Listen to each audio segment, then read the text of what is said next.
નમસ્કાર વિદ્યાર્થી મિત્રો, શ્રી હસ્તેશ્વર સાયન્સ સ્કૂલ, આશીર્વાદ ક્લાસીસ ફોર સાયન્સ, ધોરણ 11 ભૌતિક વિજ્ઞાન, પ્રકરણ નંબર 3.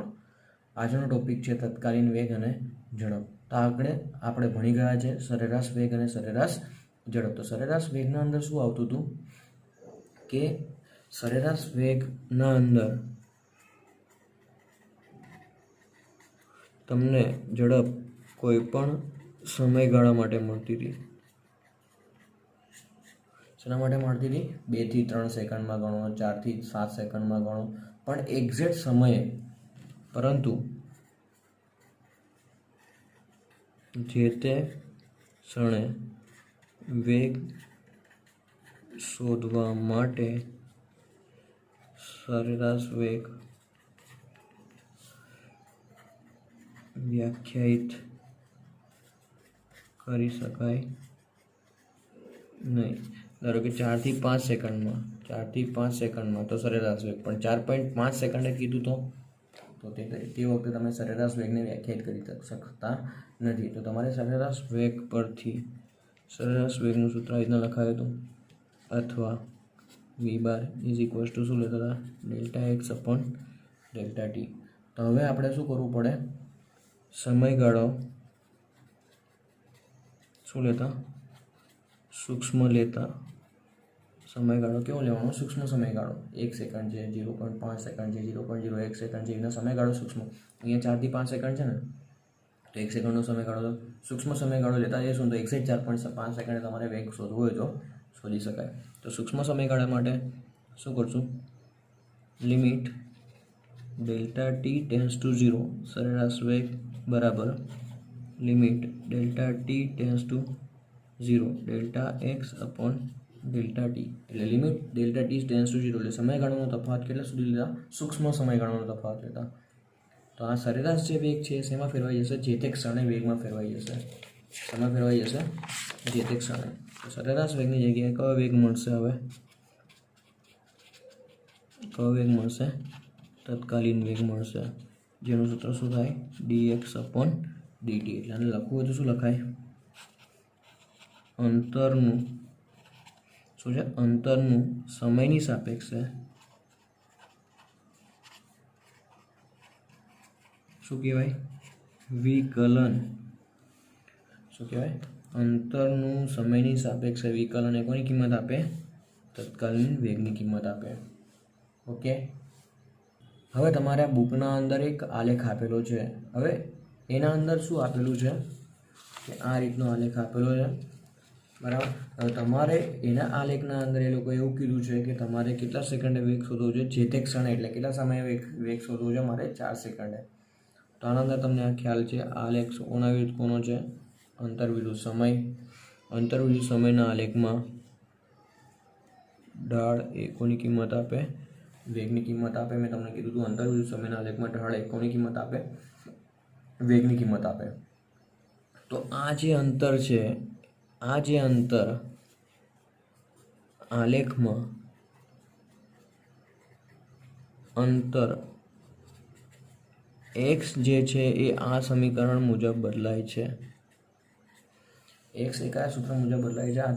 આપણે અંદર આ જે એક ટીની કિંમત પરથી x આ સૂત્ર મુજબ બદલાય છે એવું કહીએ છીએ. x બરાબર 0.08 ટી ક્યુબ. ધારો કે મારે 3 સેકન્ડે ગણવો છે, તો 3 સેકન્ડે વેગ તમને કેટલો આપેલો છે? 3 સેકન્ડ અંતર ધારો કે 2.16 છે અને 5 સેકન્ડે 10 છે. આ 3 સેકન્ડે અંતર કેટલું છે? p1 એટલે કેટલા અંતરે છે? 2 થી ઉપર એટલે 2.16 છે, અને 5 સેકન્ડે તમને વેગ આપેલો છે 10. તો આ ગણવું હોય તો હમણાં તમને ગણીને બતાવું. કેટલા મૂકશું? t બરાબર 3 સેકન્ડ મૂકો તો x કેટલા મળશે? 0.08 કૌંસમાં 3નો ઘન. તો આ ગણતરી કરશો ને 27 ગુણ્યા 0.08 કરશો ને એટલે તમને આટલું લગભગ જવાબ મળશે. કેટલો? 2.16 મીટર. જ્યારે 5 સેકન્ડે ગણતરી કરશો ને તો કેટલા? x બરાબર 0.08 ગુણ્યા 5નો ઘન. તો કેટલા કરશો? 0.08 ગુણ્યા 5 ગુણ્યા 5 ગુણ્યા 5 125 ગણે ગુણશો તો તમને લગભગ જવાબ કેટલો મળશે? 10 મીટર મળશે. એટલે આપણે શું કહી શકીએ? જે આ આલેખ આપેલો છે એના અંદર આ જે 3 સેકન્ડે અંતર છે કેટલું છે 2.16 અને 5 સેકન્ડે કેટલું અંતર છે 10 મીટર અંતર છે બરાબર. હવે મને એવું કહે છે કે આ લોકો એવું કહે છે કે તમારે જે તે ક્ષણે એટલે કે t બરાબર 4 સેકન્ડે તમે શું ફાઇન્ડ કરો તત્કાલીન વેગ. તો પણ મને તો ડાયરેક્ટ તત્કાલીન વેગનું સૂત્ર ખબર છે. વેગનું સૂત્ર શું છે dx/dt. વેગનું સૂત્ર શું છે હમણાં જ મેં તારે તત્કાલીન વેગનું સૂત્ર શું છે dx/dt એટલે કે અંતરનું સમયની સાથે વિકલન. તો હું હજુ આના રીતના લખી શકું v બરાબર d/dt. એક્સનું સૂત્ર શું છે 0.08. એક્સનું સૂત્ર શું છે 0.08 ટીનો ઘન. એક્સનું સૂત્ર શું છે 0.08 ટીનો ઘન. તો હવે તમારે જોવાનું કોની સાપેક્ષે વિકલન છે, આ સમયની સાપેક્ષે વિકલન છે ને, એટલે આ 0.08 એ સમય નથી એટલે અચળાંક છે એટલે બહાર કાઢી નાખો. તો કેટલા થઈ જશે v બરાબર 0.08 d/dt ઓફ આ લખવું જ પડે સમયની સાપેક્ષે છે એટલે tq. મેં એમાં જ કીધું અંતરનું સૂત્ર એક્સની જગ્યાએ ચેન્જ કરી નાખો. એક્સની જગ્યાએ કેટલા 0.08 t ક્યુબ. 0.08 અચળ બહાર કાઢો t ક્યુબ. t ક્યુબનું વિકલન શું થશે 0.08 t ક્યુબનું વિકલન શું થશે 3t સ્ક્વેર. તો અહીંયા શું થઈ જશે 0.08 ગુણ્યા 3 અને ટીની જગ્યાએ કેટલા સેકન્ડ માટે આપણે ફાઇન્ડ કરવાનું છે 4 નો વર્ગ. તો વેગ કેટલો મળશે 4 સેકન્ડે તમને, વેગ તમને 4 સેકન્ડે કેટલો મળશે લગભગ 3.84 મળશે. ગણતરી કરતા કેટલો મળશે 3.84 મીટર મળશે. કેટલો મળશે જુઓ મેં તમને કીધું હતું આ જે આલેખ છે એના અંદર અંતર કયા સૂત્ર મુજબ બદલાય છે 0.08 ટી ક્યુબ. પણ મારે કેટલા સેકન્ડે વેગ ગણવો છે 4 સેકન્ડે. તો કયો વેગ કહેવાય 4 સેકન્ડે એટલે તો તાત્ક્ષણિક વેગ હતો તો તત્કાલીન વેગ કહેવાય. પણ સમયગાળો કે તો સરેરાશ ગણવાનું. પણ હવે સમયગાળાનો ઉપયોગ કરીને આ આલેખના અંદર સમયગાળાનો ઉપયોગ કરીને હું 3.84 જે અહીંયા આન્સર મળ્યો તો એ લઈને તમને બતાવું છું. તો એ કઈ રીતે આવશે તો હવે જુઓ એક આલેખ તમને બુકના અંદર પણ આપેલો હશે. મેં તમને કીધું તું સમયગાળો કેવો લેવાનો સૂક્ષ્મ સમયગાળો લેવાનો. સમયગાળો કેટલો લેશું આપણે સૂક્ષ્મ સમયગાળો લેશું બરાબર. જો હવે તમને આલેખમાં અહીંયા આપેલું છે કઈ રીતે, જો આ આલેખ આપેલો છે તમને આપેલું છે કેટલા સેકન્ડ 3. હું 4 સેકન્ડે ગણવા માટે સમયગાળો કેટલો લઉં છું પહેલાં 3 થી 5 એટલે કેટલા સેકન્ડનો થયો સમયગાળો 3 થી 5 એટલે કેટલા સેકન્ડનો થયો 2 સેકન્ડનો. પછી જુઓ 3.5 થી 4.5 એટલે કેટલા સેકન્ડનો લીધો 1 સેકન્ડ. પછી ધીમે ધીમે મેં ઘટાડ્યા કેટલા કર્યા 3.75 થી 4.25 એકદમ ઘટાડ્યો કેટલો થયો જો પહેલાં કેટલા સેકન્ડ હતો સમયગાળો 2 સેકન્ડ 1 સેકન્ડ 0.5 કરતાં નાના 0.1 અને 0.01. તો જેમ જેમ સમયગાળો સૂક્ષ્મ લઈએ તેમ તેમ તમને સરેરાશ વેગની જગ્યાએ કયો વેગ મળશે છે. સમયગાળો કોની નજીક લઈ જાઓ 0ની નજીક લઈ જાઓ. તમે સમયગાળો કોની નજીક લઈ જાઓ 0ની નજીક લઈ જાઓ એટલે સરેરાશ વેગની જગ્યાએ કેવો વેગ મળશે તમને તત્કાલીન વેગ મળે. તો જુઓ અહીંયા સમયગાળો કેટલો લીધો પહેલાં મારે કેટલા સેકન્ડે વેગ શોધવો છે 4 સેકન્ડે. તો એને પહેલાં આગળ પાછળ ના લઈ લઈએ. કેટલા સેકન્ડનો તફાવત લીધો 3 થી 5 એટલે 2, પછી 3.5 થી 4.5 એટલે 1, પછી 3.75 થી 4.25 એટલે કેટલાનો લીધો 0.5નો, પછી 0.1નો અને એક્ઝેક્ટ પછી કેટલાનો લીધો 0.01 એટલે લગભગ 0ની નજીક પહોંચી ગયા. તો હવે જુઓ આ આલેખના અંદર ચલો હવે કેટલા સેકન્ડ 2 સેકન્ડનો તફાવત એટલે ક્યાંથી ક્યાં 3 થી 5. આલેખમાં જોવાનું 2 સેકન્ડનો તફાવત એટલે ક્યાંથી ક્યાં મારે કેટલા સેકન્ડે વેગ શોધવો છે 4 સેકન્ડ. એકચ્યુઅલી તત્કાલીન વેગના સૂત્ર પરથી તો મને મળી ગયો કેટલો વેગ મળે છે 3.84. પણ મારે આલેખની મદદથી સોલ્વ કરવો છે તો પહેલાં 3 થી 5 ચલો 3 થી 5 તો 3 સેકન્ડે અંતર કેટલું હમણાં જ બતાવ્યું 0.08 ગુણ્યા 3નો ઘન, પછી 0.08 ગુણ્યા 5નો ઘન, પછી 0.08 ગુણ્યા 3.5નો ઘન. આ રીતે આના કિંમત પરથી આ મળશે 0.08 ગુણ્યા 3.75નો ઘન, 0.08 ગુણ્યા 3.95નો ઘન, 0.08 ગુણ્યા 3.995નો ઘન. એ રીતે 0.08 ગુણ્યા 5નો ઘન. તો આ રીતે તમને કિંમતો મળ્યા કરશે. તો આ બધા જે મળશે x1 છે, આ બધા જે મળશે x2 છે.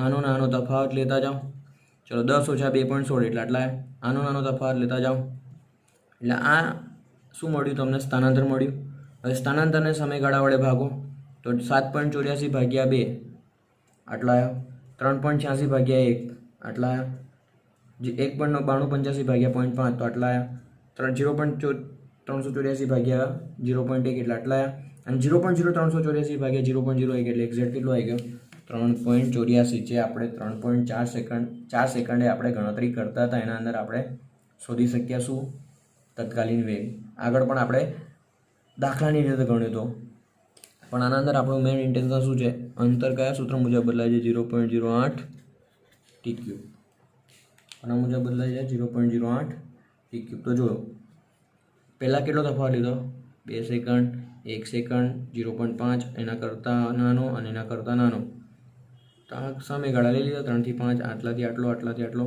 એટલે આ તફાવત કેટલો થવો જોઈએ 4.5 ઓછા 3.51 4.25 ઓછા 3.75 0.5 4.05 ઓછા 3.95 એટલે 0.1 આ ઓછા એટલે આટલો તફાવત તો સમયનું સૂક્ષ્મ તફાવત માટે સરેરાશ વેગ એ શેમાં ફેરવાઈ જાય તત્કાલીન વેગમાં ફેરવાઈ જાય આપણે આનું વિકલન કર્યું હતું ને આગળ જોયું હશે વિકલન એટલે શું ખબર પડી કે નહીં તો અહીંયા વિકલન કરી મેં તમને બતાવ્યું હતું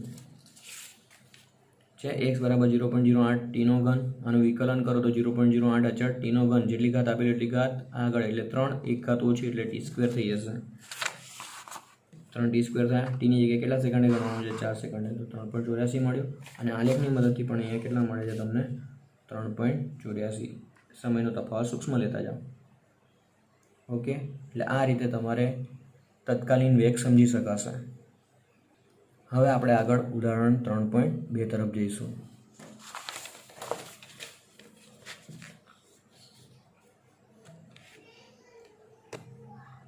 જો રકમમાં શું આપેલું છે સામે કે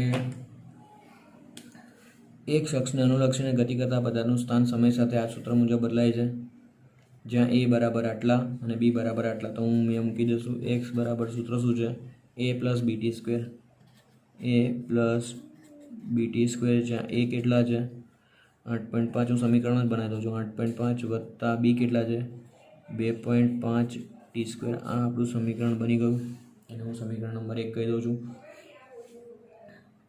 શું છે તમારો રકમ x બરાબર a પ્લસ બીટી સ્ક્વેર એની કિંમત 8.5 બીની કિંમત 2.5 સમયનું માપન સેકન્ડમાં કરેલ છે ટી બરાબર 0 સમય એટલે આ કયો વેગ થયો તત્કાલીન અને 2 થી 4 એટલે કયો વેગ થયો સરેરાશ ચલો પહેલાં તમને શું પૂછ્યું છે ટી બરાબર 0 સમયે વેગ ખાલી જગ્યા બરાબર તો હું તમને કીધું તો ખબર છે સમીકરણ જે 1 છે કોની સાપેક્ષે ટીની સાપેક્ષે વિકલન કરતા કેમ કારણ કે આ કયો વેગ ગણવો પડશે નિશ્ચિત જે તે ક્ષણે કીધું છે એટલે આ કયો વેગ ગણવો તત્કાલીન અને તત્કાલીન વેગ ગણવા માટે શું કરવું પડે તમારે વિકલન કરવું પડે તો સમીકરણ 1 તમારી પાસે શું છે x બરાબર સમીકરણ x બરાબર શું છે 8.5 વત્તા 2.5 ટીનો વર્ગ ચાલો વિકલન કરો એટલે અહીંયા શું લખાશે dx બાય dt 8.5 કોઈ જગ્યાએ ટી દેખાતા નથી એટલે અચળ પદનું વિકલન શું લખી નાખવાનું 0 વત્તા 2.5 ટીનો વર્ગ એટલે કેટલું થશે 2t થશે જે મેં તમને કીધું તો 8.5 એટલે અચળ પદનું વિકલન 0 આ અચળ પદ એટલે અચળ બહાર ડી સ્ક્વેરનું જેટલી ઘાત એટલી આપેલી એટલી ઘાત આગળ અને એક ઘાત ઓછી તો ટી સ્ક્વેરમાં જેટલી ઘાત એટલે કેટલી ઘાત આપેલી છે 2 તો 2 આગળ અને 1 ઓછી એટલે 2 ઓછા 1 એટલે 1 થઈ જશે કેટલા સમયે ટી બરાબર 0 સમય માટે તો આ dx બાય dt એટલે ડાયરેક્ટ લખી નાખું વેગ dx બાય dt એટલે વેગ બરાબર 0 વત્તા 2.5 ગુણ્યા 2 એટલે 5 ટી ટીની જગ્યાએ 0 મૂકો તો 0 વત્તા 5 અને ટીની જગ્યાએ 0 તો ટૂંકમાં આન્સર કેટલો આવ્યો તમારો 0 એટલે પહેલાંનો આન્સર શું આવશે 0 આવશે ઓકે એટલે ટી બરાબર 0 સમયે તમને વેગ કેટલો મળશે 0 મળશે હવે આગળ ટી બરાબર 0 સમયે તેનો વેગ કેટલો થઈ ગયો 0 હવે કેટલા સેકન્ડ 2 સેકન્ડ અને 4 સેકન્ડ વચ્ચે સરેરાશ વેગ કયા સેકન્ડ માટે ટી બરાબર 2 સેકન્ડ અને ટી બરાબર 4 સેકન્ડે સરેરાશ વેગ. તો ટી બરાબર એટલે એને T1 કહી દઉં અને શું કહી દઉં T2. તો સમીકરણ 1 પરથી મારે x1 શોધવા પડશે અને સમીકરણ 1 પરથી મારે x2 શોધવા પડશે. પછી સરેરાશ વેગનું સૂત્ર શું મુકાય? સ્થાનાંતર છેદમાં સમયગાળો. ચલો 2 સેકન્ડ માટે x કેટલા? તો xનું સૂત્ર શું છે? 8.5 વત્તા 2.5 ટીનો વર્ગ. ચાલો એટલે x1 મળશે કેટલા? 8.5 વત્તા 2.5 ટીનો વર્ગ એટલે 2 મૂકશું તો x1 કેટલા મળશે? 8.5 વત્તા 2.5 ગુણ્યા 4. તો x1 બરાબર કેટલા થઈ જશે? 8.5 વત્તા 2.5 ગુણ્યા 4 એટલે કેટલા થશે? 2.5 ગુણ્યા 4 એટલે 2500 ભાગ્યા 10. એટલે આ x1 કેટલા મળશે તમને? 18.5 મીટર મળશે. ઓકે, હવે આ જ રીતે T2 બરાબર કેટલા સેકન્ડ મૂકી દઈએ? 4 સેકન્ડ સમીકરણ 1માં મૂકી દઈએ. તો x2 મળશે શું?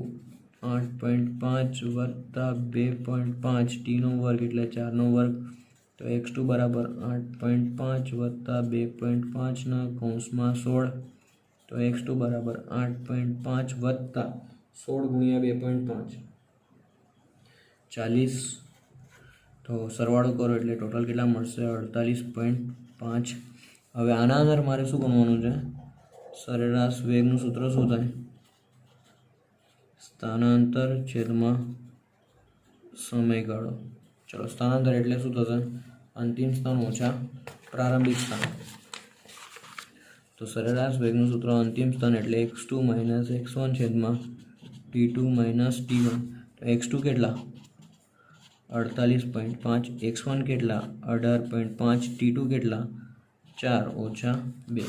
48.5 ઓછા 18.5 ભાગ્યા 4 ઓછા 2 T2 માઇનસ T1. તો 48.5 ઓછા 18.5 કેટલા થશે?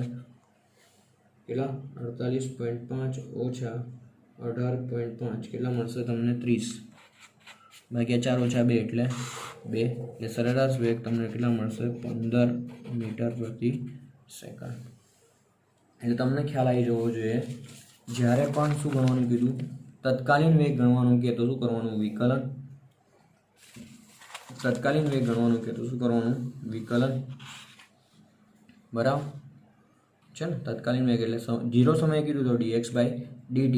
પણ 2 થી 4 કીધું ને, 2 થી 4 કે તો 2 થી 4 કે તે વખતે સરેરાશ વેગ શોધવાનો કે તો 2 સેકન્ડે x ગણો, 4 સેકન્ડે x2 ગણો અને બંનેનો તફાવત લઈને સમયગાળાની રીતે ગણતરી કરો. તો આ રીતે તમારે સરેરાશ વેગ શોધી શકાશે.